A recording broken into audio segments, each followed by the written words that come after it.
Kenapa, Ki? Itu ajarin bahasa Inggris kenapa kok? Mau belajar bahasa Inggris? Iya. Buat apa? Mana tuh dikirim Pak Prabowo aku buat nego-nego. Nggak bisa bahasa Inggrisku jelek. Oke. Walaupun agak mustahil, tapi kita coba belajar ya. Coba aja dulu, Oke. kan nggak ada yang tahu. Ini dari huruf R nih. Rich. Rich, R-I-C-H. Rich itu artinya apa? panas. Bukan. Jadi apa Rich? Rich itu kaya. Oh itu agak jauh dari aku makanya nggak tahu. Bukan dari Ricis. Beda Rich itu. Kalau Rich itu kaya, Ricis itu YouTuber. Oh, jadi kalau Ria Ricis jadi artinya YouTuber kaya. ini lagi pada ngapain sih? Lagi Iya, belajar bahasa belajar Inggris. Kamu mau ngapain? Aku itu biar nego disuruh Pak Prabowo mana tahu kan. Iya. Oh, jadi ini tim lagi negosiatornya Betul. untuk berangkat ketemu Presiden Trump. Benar. Iya. Kan kalau misalnya kemarin kalau nggak salah pada saat di Sarasehan itu ada dibilang ada mau Menlunya, ada Menteri Perekonomian Pak Erlangga Hartarto, kemudian juga ada Bu Menlu, Bu Menteri Keuangan. Ya. Nah ini Menteri? Saya bukan menteri, saya lebih ke orang yang bisa menghibur aja kalau mereka udah stres nanti. Ya, saya mau ngajarin Trump Velocity. Oh, Biar begini-gini. oke. Biar begini-begini. Oke, karena di tengah persaingan atau di tengah efisiensi dan juga lesunya ekonomi, Indonesia ini terkena imbasnya dari tarif impor Presiden Trump. Seperti apa kita lihat ya, karena masyarakat Indonesia saat ini berbondong-bondong membeli emas sebagai langkah investasi jangka panjang di tengah karut-marutnya perekonomian global. Warga di sejumlah wilayah, termasuk Lampung, ramai-ramai membeli emas. Mereka mendatangi outlet Pegadaian Galeri 24 untuk membeli emas logam mulia, baik itu jenis Antam, UBS, ataupun produk dari Galeri 24. Langkah ini diambil warga untuk investasi jangka panjang karena melihat kondisi ekonomi dunia yang tidak menentu. Investasi sekarang kan namanya lagi perang dagang, jadi emang harga emas menurut saya yang paling stabil ya di harga internasional gitu. Nah itu dia mungkin karena kepanikan warga juga, jadi kan pada nimbun atau panik buying tentunya. Jadi ya stok dari galeri juga nggak penuh, nggak memenuhi buat kuota yang beli. Perencana Keuangan Mitra Rencana Edukasi, Mike Rini Sutikno menyebut, meskipun harga emas diprediksi akan terus naik, tetapi masyarakat diimbau untuk tidak panik. Dirinya menyebut harga emas akan fluktuatif, di mana suatu saat juga akan mengalami penurunan. Namun prediksi memperlihatkan bahwa kemungkinan akan naik lagi itu bisa saja terjadi. Nah, menurut saya sebenarnya masyarakat tidak perlu panik. Tetap membeli seperti biasa, bagi yang sudah biasa menabung emas, tetap membeli seperti biasa saja. Jadi yang sudah rutin ya tetap bisa rutin. Dan tidak perlu semua harta kita cairkan, kemudian kita belikan emas semua. Karena pun emas itu harganya bisa berfluktuasi. Tidak terus menerus dia akan naik, dia akan pada akhir turun juga, cuma kita belum tahu kapan. Dari laman resmi Logam Mulia Antam, harga emas dalam 6 hari terakhir mengalami kenaikan. Harga emas 1 gram pada hari Senin 7 April 2025 senilai Rp1.758.000 dan sempat mengalami penurunan di tanggal 8, yakni menjadi Rp1.754.000. Namun, harga emas di tanggal 9 April 2025 kembali naik menjadi Rp1.812.000. Harga emas terus beranjak naik hingga menembus angka Rp1.904.000 pada hari Sabtu ini. Sementara itu, sejumlah langkah telah dilakukan pemerintah Indonesia dalam menghadapi perang dagang Amerika dan Tiongkok yang berimbas pada perekonomian global. Presiden Prabowo mengaku sudah berkomunikasi dan meminta waktu untuk bertemu dengan Presiden Amerika Serikat Donald Trump untuk membahas tarif dagang yang dikeluarkannya. And we like to be friends of both No, sides. no. We respect all countries. We consider China a good friend of ours. We consider the United States also a good friend. So we want to be the bridge. So you want to cut the economic cooperation with China due to the U.S. Impossible. pressure? Impossible. Impossible to Thank you cut. for your answer. How Thank can- you. China is already too close with Indonesia. Yeah. Ada rencana bertemu dengan Trump, Pak? Kapan, Pak? Saya sudah minta waktu. Mudah-mudahan. Ya. Pasang surut harga emas di tengah gejolak ekonomi dipicu oleh perang dagang Presiden Amerika Serikat Donald Trump yang masih terus berlangsung. Lantas, apakah membeli emas di momen ini adalah saat yang tepat? Tim Liputan, Kompas TV. Nah, buat membahas lebih dalam soal apa saja dampak tarif Trump di Indonesia, terlebih lagi di kehidupan kita yang banyak di mana-mana ini ya, ngantri emas. Sekarang sudah bergabung bersama kami ada Yuda Keling Komika yang juga sekarang ini sering bahas soal investasi saham. Berarti bilangnya apa nih? Ekonom junior. Oh, Ekonomi junior. Kan sebutannya. biasanya kayak ada ekonom senior nih, ekonom Oh, junior. iya, Ekonomi masuk. junior, oke. Ada juga Mas Safir Senduk ini perencana keuangan. Malam Mas Safir. Selamat malam. Selamat malam Mas Safir. Mas Yuda selamat malam. Komika yang sudah membranding dirinya sebagai seorang ekonomi junior. Luar Kita biasa tanya dulu sekali. kepada ekonom junior gimana? Melihat dari kondisi keuangan Indonesia saat ini, Berat banget. kita harus seperti apa ini mengkondisikan diri kita untuk mengatur kehidupan kita? Oke. Kalau pertanyaan kayak gini sebaiknya ditanyakan ke Mas Safir dulu aja. Jadi saya nanti bisa ngikutin jawabannya. Kan ini kan mau nanya pendapat dulu. Kalau kayak gini, gue harus ngarang bebas. Belum punya ini ya, Belum serta. punya. Gue harus ngikutin berarti. siapa ya. Enggak. Tapi apa? Tadi pertanyaannya Ki? Waduh. Ya, ini gimana kita melihat kalau dilihat dari mungkin memang banyak anak-anak muda yang mulai peduli sama ekonomisme segala macam. Tapi di Komika sendiri, Ya. kau tuh mulai kita tuh pada tahu bahwasannya Yuda ini sekarang pemerhati ekonomi. Oke. Jadi melihat kondisi saat ini, kita sebagai seorang komedian, komika yang secara pekerjaan tidak ada gaji bulanan, seperti apa kita harus menyikapin kondisi saat ini? Jadi sebenarnya karena kita nggak punya gaji bulanan, makanya bahkan otak orang-orang kayak kita itu perlu banget yang namanya saving dan investasi. Karena kita nggak tahu nih sampai kapan kita bisa menghasilkan sebanyak hari ini.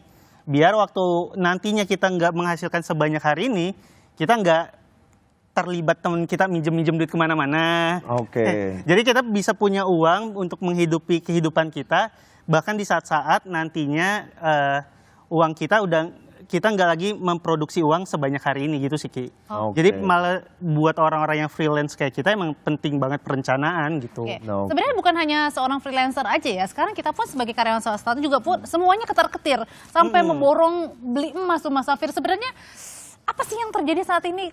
Apa panik buying atau karena memang sudah kayaknya kita harus jaga-jaga bener nih. Jadi ada satu kebiasaan kita di Indonesia bahkan di seluruh dunia bahwa setiap kali terjadi ketidakstabilan politik, ketidakstabilan sosial, maka yang dilakukan orang adalah mereka beli emas. Oke.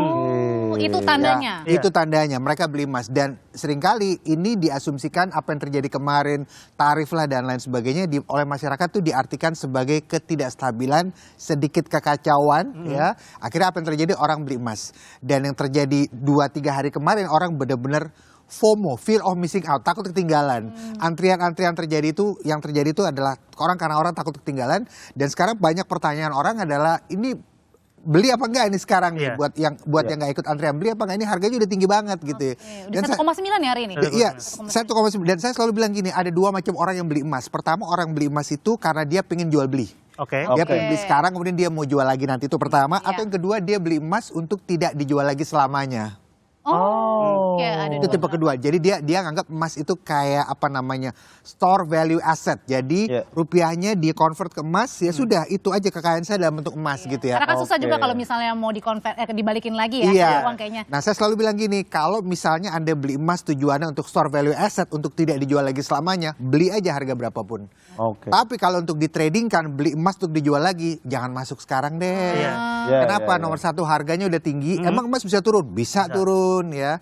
Emas sudah tinggi itu pertama. Yang kedua, kalau untuk jual beli ada banyak produk lain yang lebih menarik daripada emas saham misalnya. Sekarang emas harganya lagi turun-turunnya. Lagi turun-turunnya itu lebih bagus. Tapi kalau gini, misalnya Mas Yuda, kan kalau misalnya kita fear of missing out dulu kan mau pergi kemana, lagi viral misalnya makanan apa minuman. Sekarang kok jadi fear of missing outnya emas. Ya karena itu yang tadi Pak Mas Safir bilang, karena biasanya kalau kondisi global dunia nggak stabil, emas tuh yang harganya paling stabil. Jadi banyak orang yang takut nilai rupiahnya mungkin menurun. Jadi akhirnya dikonversi ke emas. Cuma benar juga kalau beli emas untuk jangka pendek itu malah bisa jadi merugikan karena bahkan kalau kita beli emas hari ini jual 10 menit lagi di hari yang sama Iya. itu nilainya udah langsung turun karena kan Iya, emas beda. itu Kurs jual beli, ya. ada Iya, kurs beda. jual belinya, ada harga beli sama harga jualnya itu kan ada selisihnya. Jadi emang buat yang mau beli emas itu udah harus investasinya minimal ya 3-5 tahun Iya, atau betul. ya panjang sekalian. Ya, tapi Mas Safir, apakah efek Trump ini bisa merubah gaya hidup kita pada akhirnya? Jadi gini, jadi yang terjadi kemarin kalau saya mau jelaskan dengan cara yang sederhana sekali. Jadi Trump itu memberlakukan tarif impor, Ya. di mana kalau ada importir dari Amerika membeli barang dari Indonesia, orang atau importir itu harus bayar ke negaranya sebesar 32%. Oke. Ya. Oke, sebesar 32%. Ini ditakutkan akan mengurangi orang Amerika beli barang dari Indonesia, sehingga perusahaan Indonesia yang biasa mengekspor barang ke Amerika takutnya ordernya menurun, ujung-ujungnya ada PHK, Ya, Benar. PHK. Ya, ya, ya. dan efeknya kemana-mana. Seperti itu. Jadi kalau bicara merubah gaya hidup, nomor satu ya bisa jadi kalau misalnya perusahaan kita menjual barang ke Amerika, bisa jadi kita harus mulai mengurangi gaya hidup kita menjadi lebih frugal, karena bisa jadi PHK bisa datang tahun ini atau tahun depan.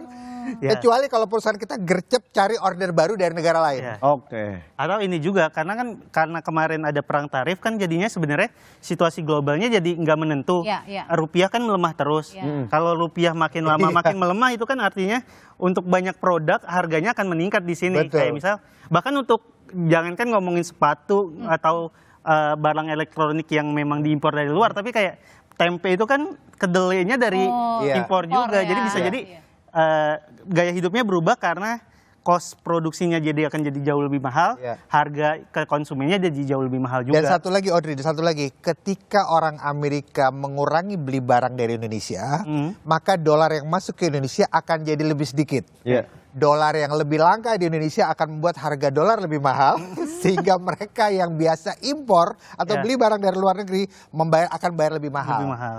Jadi intinya ya mulailah pakai produk dalam negeri lah. Nah, memang sebenarnya Oke. itu yang jauh lebih baik Ya. sebenarnya. Cintailah produk-produk Produk Indonesia ya, Betul. kembali lagi. Iya.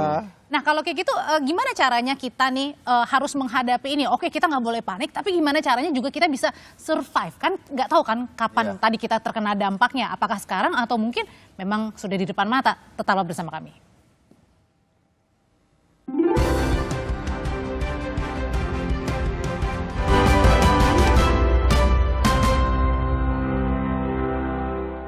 Pertanyaan aku sebelumnya atau pertanyaan saya sebelumnya, kita harus bagaimana nih? Harus hidup lifestyle seperti apa? Karena gini, kalau biasanya Mas Oki ya ada handphone baru, semuanya ramai berbondong-bondong. Sekarang Iya. tuh di media sepatu baru semuanya ngantri. Iya. Sekarang di media sosial justru mempertanyakan siapa yang berani beli handphone seharga puluhan juta. Justru malah dinyinyirin. Berani. Iya.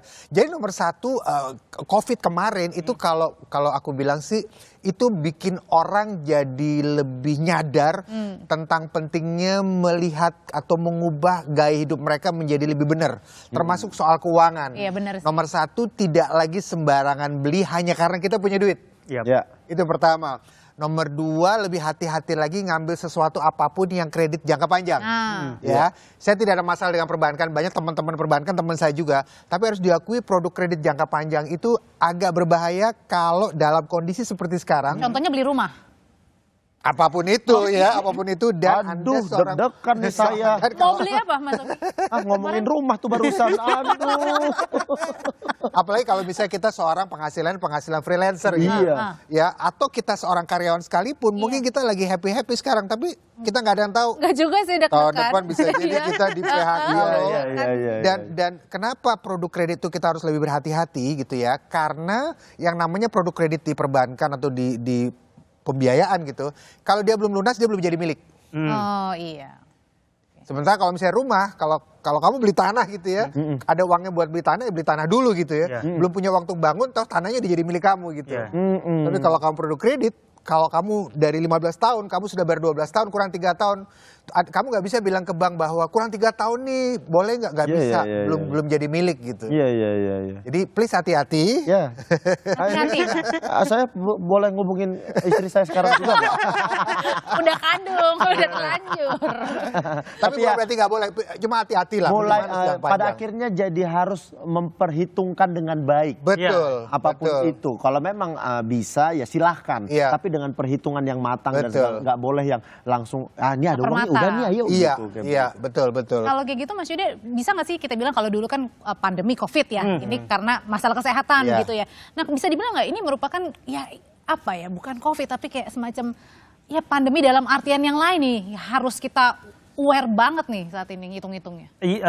Kenapa sekarang perlu banget ngitung-ngitung, karena emang ketidakpastiannya tuh lagi tinggi-tingginya, bahkan Iya. untuk pekerjaan yang dianggap pasti banget kayak pegawai negeri sipil itu kan sekarang udah banyak deg-degannya. Iya, iya. Bahkan untuk Iya. pegawai pemerintahan aja udah nggak dapat kepastian itu. Jadi kenapa pentingnya tuh gara-gara kepastiannya itu sekarang kita lagi nggak dapat di mana-mana nih. Soal konsumsi juga lagi menurun. Iya. Terus industri kan kita bisa lihat mungkin teman-teman yang dari pertelevisian atau radio banyak industri yang mati juga. Jadi kenapa kita perlu berhati-hati, karena memang kondisi Ketidakpastian, ya. ekonomi kita sekarang ini lagi banyak ketidakpastiannya itu. Terus kita harus ngapain dong? Iya. Harus. Apa di rumah aja gitu? Benar, nggak usah kemana? anak-anak muda di rumah di luar sana kan juga pengen tahu nih harus seperti apa hadapinya. Harus banyak berdoa, jadi kita kejar akhirat aja. Itu benar Mas, benar. itu benar, sangat benar. Tapi kan kita juga butuh hidup. Nah, masa kita di rumah aja gitu ya? Iya. Enggak, tapi yang paling perlu dilakuin adalah untuk mengurangi hal-hal konsumtif. Kalaupun Ya. mau beli barang, kalau bisa jangan impulsif, karena pembelian impulsif itu biasanya diakhiri dengan penyesalan. Oh. Jadi kalau mau beli sesuatu, kalau bisa ya udah, kan ada yang namanya Iya. kalau dalam keuangan delay gratification, Delay gratification, gitu. iya. Jadi mungkin ditunggu dulu 1-2 bulan apakah ini benar-benar barang yang kita inginkan, bukan cuma sekedar impulsif, biar pembeliannya itu jadi benar-benar sesuatu yang penting buat kita, bukan cuma ih lucu ya terus beli gitu. Kamu naksir baju nih ya, Oke. kamu jalan kamu naksir baju, oh bagus banget, jangan langsung beli. Oke, mikir dulu. Mikir dulu 3 hari, balik kalau bajunya masih ada, oke berarti jodoh kali gitu ya. Atau gini kali ya, misalnya Mas Oki, misalnya biasanya ini beli sepatu misalnya berapa? 20 juta kan? Enggak, saya tidak terlalu 200 seperti juta, itu. 200 juta. 200 juta. Ini 250. Misalkan katakan ratusan Iya, juta iya, gitu iya. ya Mas Safir.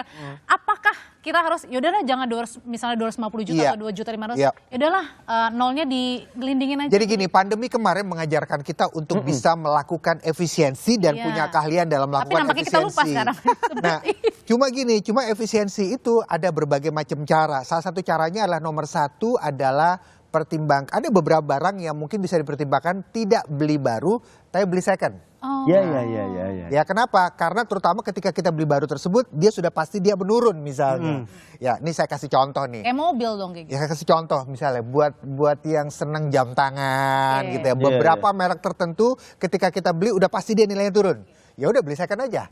Oke. Beli second aja. Toh ketika kita beli baru dia turun juga kan seperti Iya. itu. Kita akan jadi second juga misalnya. Atau yang kedua misalnya pada beberapa kasus misalnya kendaraan pada beberapa kasus 1-2 tahun masih oke.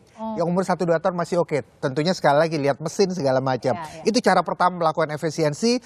Mungkin dipertimbangkan untuk tidak beli baru tapi second, itu yang pertama. Yang kedua adalah ini dia. Pertimbangkan mungkin untuk beli bukan yang versi terbaru tapi versi sebelumnya. Contoh misalnya HP merek tertentu misalnya Iya, iya. kekinian, angka berapa gitu. Ya udah beli baru, jangan beli. Mungkin kita tidak mau beli second tapi beli yang keluaran 2-3 tahun lalu. Oke. Mungkin pembelaannya gini, tapi kan yang tahun sekarang kan Iya. kamera lebih bagus. Pertanyaannya emang mau motret apaan sih?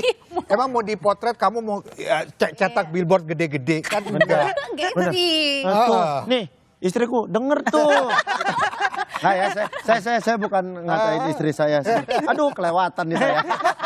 Tapi kalau, nah itu kan tadi berbicara Iya. soal keuangan. Nah kalau yang buat pekerja ataupun freelancer ataupun Iya. karyawan satu, apakah kita harus mencoba sesuatu yang baru? Balik lagi kayak ke pandemi. Oh, saya belum tentu bisa masak, totonya saya bisa Ya. nih. Ada sebenarnya kan kalau itu pilihannya dua, entah mengurangi gaya hidup kita atau memperbanyak penghasilan biar kalaupun gaya hidupnya nggak menurun, Iya. tetap bisa Kita dapat penghasilan dari penghasilannya tambahan yang lain. gitu. kayak Ya itu begitu. yang kayak tadi diceritakan kan soal pandemi nggak bisa masak, jadi akhirnya bisa masak. Cuma masalahnya sekarang kalau semua orang masak, yang belinya siapa Oh nih? iya juga ya. Kan yang lagi bermasak Iya, kita adalah semua mungkin waktu Ramadan lihat yang dagang kok banyak banget Iya, ya iya, sekarang. tadi. Iya. Tapi yang beli dikit-dikit gitu. Ini pertanyaan mungkin terakhir di luar pembahasan kita ini semua. Yuda sangat bertransformasi jadi seorang pakar ekonom saat ini. Luar biasa ya? Sering menyinggung juga. Yuda pernah dapat telepon atau Saya sering dihubungi sama nomor yang nggak dikenal sekarang.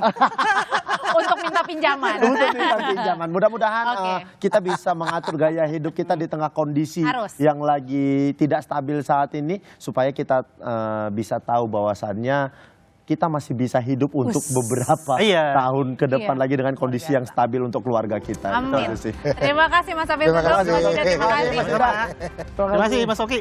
Iya, kita tutup dulu. Ya, terima kasih. Silakan Audrey.